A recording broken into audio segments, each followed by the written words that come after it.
Hey everybody, I promised you a quick video giving some pointers on uh, stuff you need to know for the first assignment, and here it is. So I want to cover a couple things, and I'm going to try and cover them really quickly so that you won't be watching me for an extended period of time like you did with the last video. So here we go. First, I want to talk about how you will write your references because there is a specified way, and many of you probably are already at least a little familiar with how to use APA format. But just to give you some resources to double check yourself, this is probably the most important one. If you plan to have any kind of future in psychology, it'd probably do you good to go ahead and just buy this bad boy.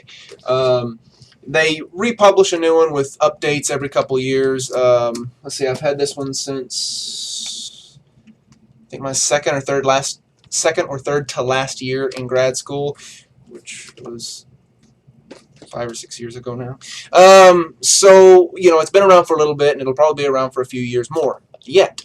So buying one will do you good.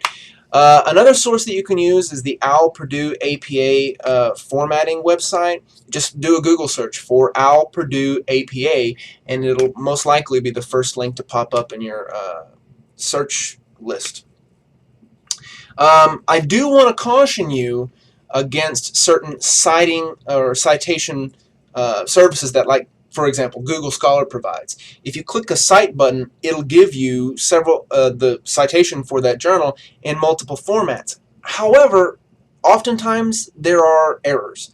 So don't rely solely on the citing function that, say, Google Scholar provides. Okay, it's a good starting spot, but it is not always completely accurate. So be sure to double check it against the rules you can find in here or on the OWL Purdue APA website. Okay, references. Now, again, some of you may be already familiar with how to find peer-reviewed resources. But I want to just go over and highlight a few. So first, you can use PsycInfo. Okay, you can use PsycInfo through the university's library's website. So go to cameron.edu/library. That'll bring you to the Cameron University's library's website. Then along the side, you'll click Databases. Then you'll see a page that has the databases listed by topic area. Click on Psychology. That'll give you a list of the databases in psychology. The two that are going to be the most useful to you are PsycInfo and PsycArticles. And among those two, PsycInfo is going to be the most expansive. All right, it has greater journal coverage, meaning that when you do a search using PsycInfo, it's going to search more journals than will PsycArticles. All right. Now, I advise when using PsycInfo or PsycArticles to use the advanced search option. It gives you far more versatility in the parameters of your search. However, PsycInfo and PsycArticles both use EBSCOhost, which can be a little clunky in searching, and a little unfamiliar if based on the way you've searched things in the past. A more familiar option, and one that I found immensely useful, is Google Scholar. And I don't mean Google. I mean it's powered by Google, but it's not just the Google website. It's not the Google search engine. It is the Google search engine, but it's not the normal Google search website. All right. So if you were to type in google.com, you'd get a Google search page. That's not what I'm talking about. Type in www.google.com/scholar, and that'll give you the Google Scholar search engine, powered by Google, but it focuses in on empirical peer-reviewed journals, and it does a pretty good job of it, of only bringing up peer-reviewed journals.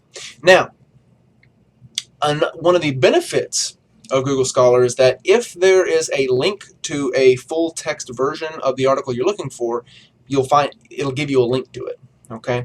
Another benefit is that Google Scholar will not only search the internet, but it'll also search your library. But you have to set it to look through your library. So you all have access to Cameron's library's website. So what you do when you get to www.google.com/scholar, at the top you're going to see a link that says settings. Click on that, and then along the left side of the page you're going to see a link that says library links. Click on that. You're going to see a search bar. Type in Cameron University. You'll then get several links. One says Cameron University, Cameron Full Text. Another says Cameron University Library, Cameron Full Text. Those are at least two of the links that'll pop up. Click both of those, click Save, and then from then on, when you do a Google Scholar search, it'll search through the Cameron libraries. Now here's the hitch. You have to log in to your Gmail account in order for that setting to be saved for every future Google Scholar search you do. Alright, so like let's say you go to the library and you don't log into your Google account and you make these settings. Okay, well that time after you've made the settings, it'll search the Cameron library. But let's say you hadn't logged into your Google account and the savings hadn't been saved to your account. Then what has happened is that the settings get saved to that computer, and the second you move to another computer and do a search on the second computer, when you do the search on the second computer, it won't look through Cameron's library, so you'll have to redo the settings every time. But if you log into your Google account, then set Google Scholar to search through Cameron's library, then it should look through Cameron's library every time you log into a computer and log into your Google account. But just to be on the safe side, go ahead and check the settings each time. Alright. Last thing, peer-reviewed journals are the gold standard for us. Okay, that's what we care about the most. So in your assignment, I want you to default to looking for sources from peer-reviewed journals. Now, pretty much the only way to make sure that an article comes from a peer-reviewed journal is to look up the journal and look at the description of it. In that description, you'll find whether or not it's peer-reviewed or not. Okay.